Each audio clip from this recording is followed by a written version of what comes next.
Good afternoon. Today in Istanbul, İyi akşamlar, guided günaydın. by the strong relationship and enduring partnership between Somalia and Turkey, it was an opportunity again to share the information in different parts of the world.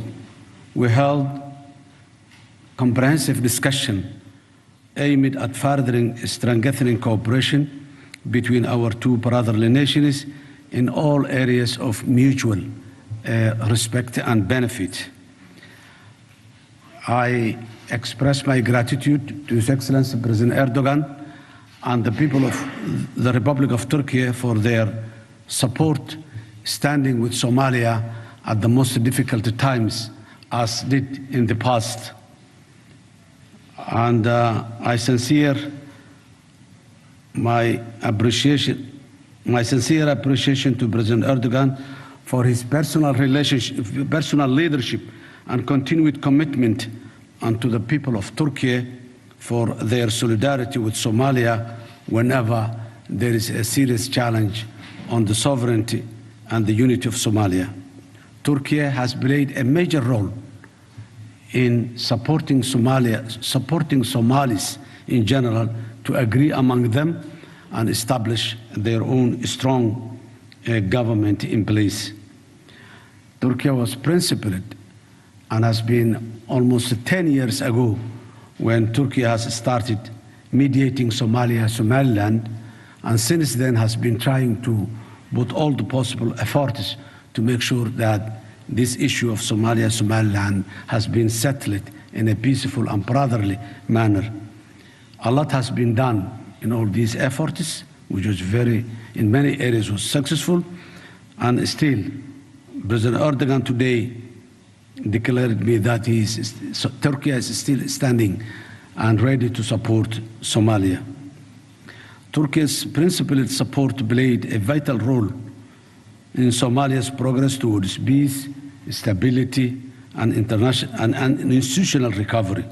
We also extend our thanks to our partner countries, as well as regional and international institutions, for taking a firm stand against the violation committed by the State of Israel on 26 December this year.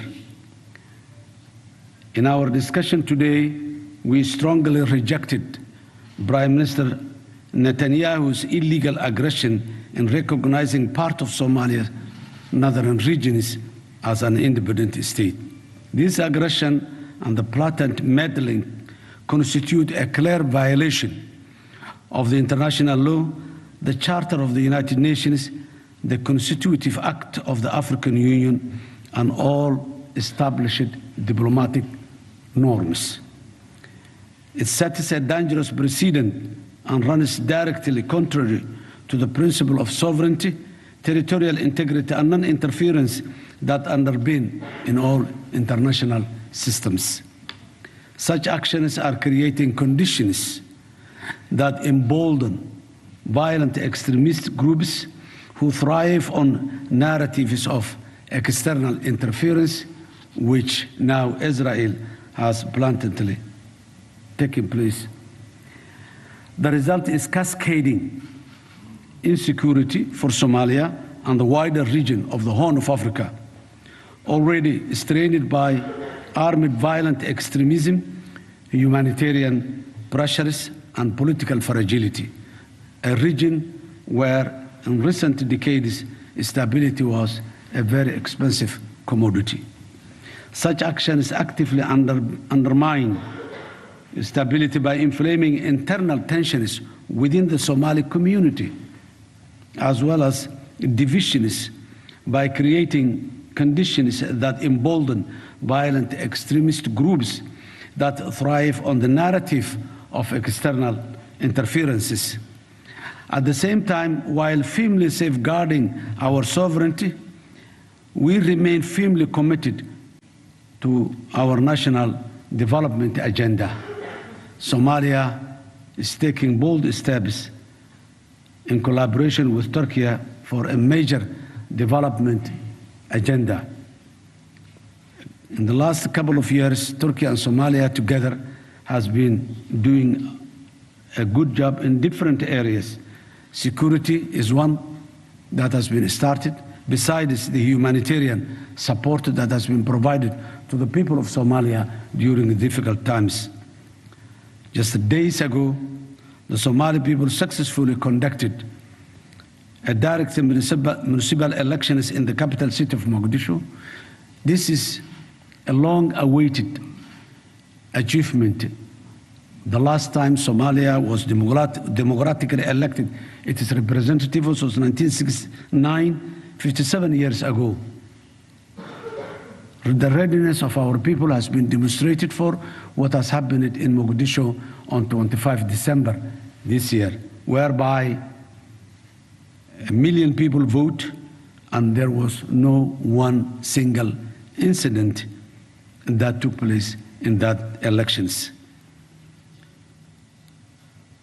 The historic achievement demonstrates the resilience of the Somali people, the growing capacity of our institutions, and a nation steadily advancing on a clear path towards democratic governance, stability, and progress.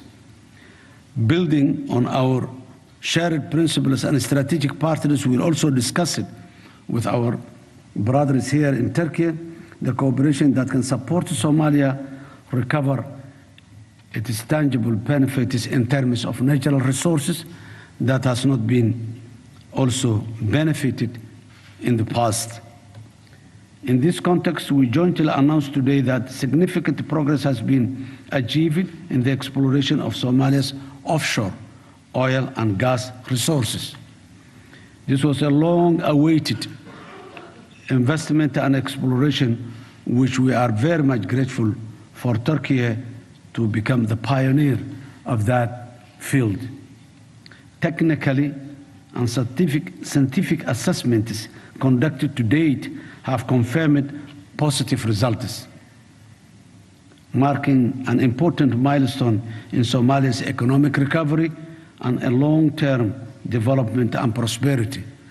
This is a long-term investment, a long time-consuming effort in exploration, but so far the prospects are very positive and very encouraging.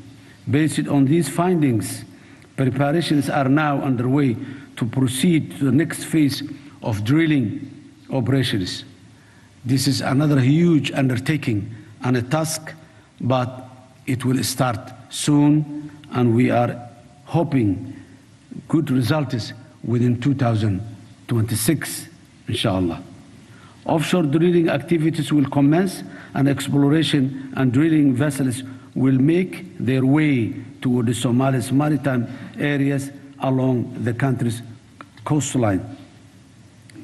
This is not an easy task.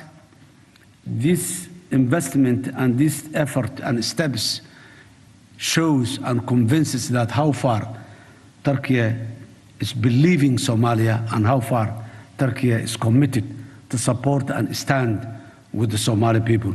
We are very much grateful for that.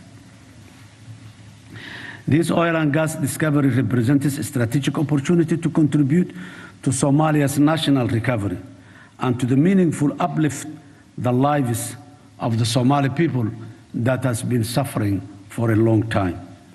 The responsible development of these resources will support in all areas and aspects of life of the people, with job creation, public investment, and sustainable economic growth will be visible soon in Somalia, inshallah.